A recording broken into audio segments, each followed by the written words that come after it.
The unvaccinated, nawindang, were shook. Metro Manila mayors, oh my goodness, made a big decision today. To me, it sounds like partial lockdown for the unvaccinated. What are you talking, Jennifer? Metro Manila mayors have agreed to pass local ordinances that will restrict the movements and activities of unvaccinated people in the National Capital Region while the region is under Alert Level 3. And with that, unvaccinated individuals shall remain inside their residences at all times. This is according to the order. Except when buying necessities, going to work, and doing other essential activities. Unvaccinated individuals in the National Capital Region shall be prohibited from dining in, so eating in the restaurant, indoor and outdoor, as well as public transportation. This includes domestic travel by land, air, and sea, except when procuring essential goods. Like, this is for me the biggest deal, itong domestic travel by land, air, and sea. So far, airlines haven't issued anything. Domestic flight not allowed for unvaxxed. So far, wala pa pong abiso yung mga airlines. Apart from not being allowed for public transport, they are also prohibited from doing leisure activities such as going to the malls. Basically, they need to stay at home. Unless they're buying a grocery or going to work or going to the doctor. This includes not being allowed at staycation hotels. So there was a family today, they were supposed to to check in at their staycation hotel po, but they were refused. Because, why? Because they had with them their unvaccinated minors. Unvaccinated minors are not exempted from these restrictions. Any one of you po who are unvaccinated or with unvaccinated minors who are planning to travel outside of Manila to go on a domestic trip or staycation, please contact the resort or the hotel po, because as of right now, it's not allowed. They can do outdoor exercise, but it must be within the vicinity of their village or their subdivision of their barangay. Can you imagine how can this be enforced? Paano kaya to ipatutupad sa Divisoria or sa jeepneys or buses?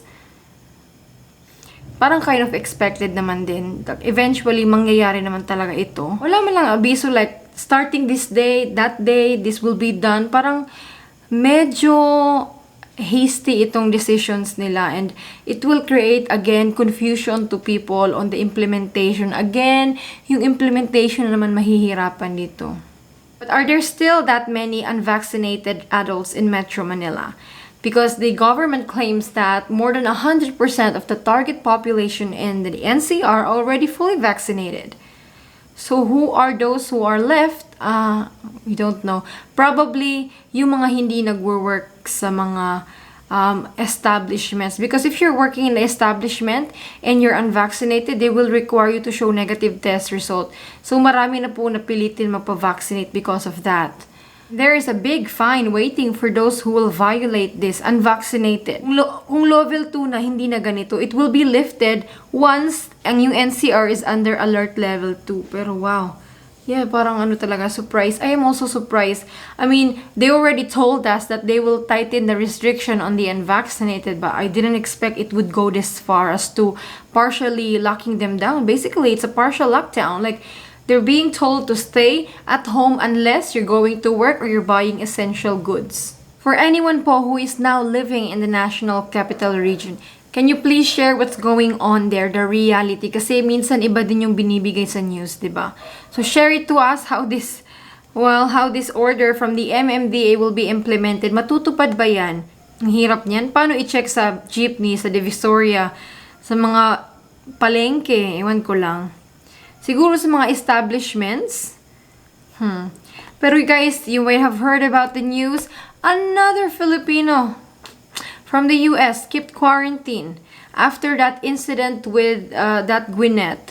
Another person skipped quarantine. There are, as it turns out, ways to skip quarantine. But they are not for people who lost a loved one. For people who has a loved one who is dying in the hospital. It's not for them. It's not for regular people like you and me. It's for people with connection pala or with money. Well, they should be prosecuted. Apparently, there are 2 to 3 hotels selling absentee quarantine packages, and they were going after that. According to the Department of Tourism Secretary Puyat, they will do random checks, spot inspection. So they will arrive in the hotel randomly. So yan, don't be surprised guys pag there will be people who are going around monitoring in the hotel that may be BOQ, DOT, or it could be the police. Oh, you guys have nothing to worry about because I know that we are following the protocols. Sometimes the protocols are crazy but we are still following. While in Cebu guys, good news, Cebu will again accept international travelers who are not Cebu residents. Yan. So for those po with booked flights, whether that's Scoot, Emirates, Philippine Airlines, Jin Air, Jeju Air, ano ba bang airline? Cathay Pacific. Yan. Cebu will again accept non-Cebu residents starting January 4 or starting tomorrow, guys. That is good. But what protocol will be followed? The IATF protocol. Hindi po yung kay Governor Gwen.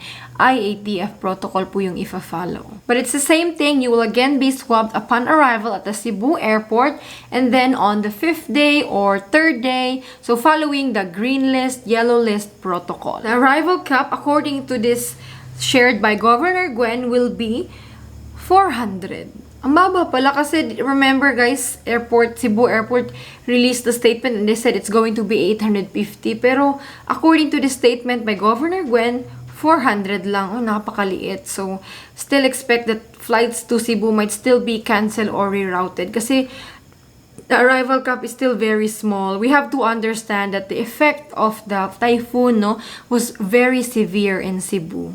Maganda sana kung if we were to keep Governor Gwen's protocol, the EO that she issued. But again, guys, just like what happened before, ay nako, it's a power trip it's a power struggle between IATF and Governor Gwen and the Cebu agencies before.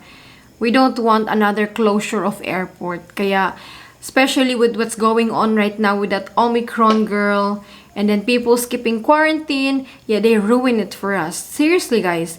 Those people who violate the protocol, they make us look so bad to the public. No, we have been following the protocols. We were pleading for a shorter quarantine. And with that, Omicron girl, you ruined it. So guys, wag kayong gumaya. Wag tayong gumaya sa mga ganon. And if you know someone who violates the rule or skips quarantine, report them. Report them. While for Kapampangans po, Pampanga residents, so balik Pampanga, if you have heard of that, you can quarantine in Pampanga po. There is a website where you can register po, sign up. That is www.balikpampanga.ph. If you want to quarantine in Pampanga, there you go. The protocol is the same kahit sa Pampanga pa kayo mag-quarantine. For OFWs, libre pa din. Libre pa din ang everything.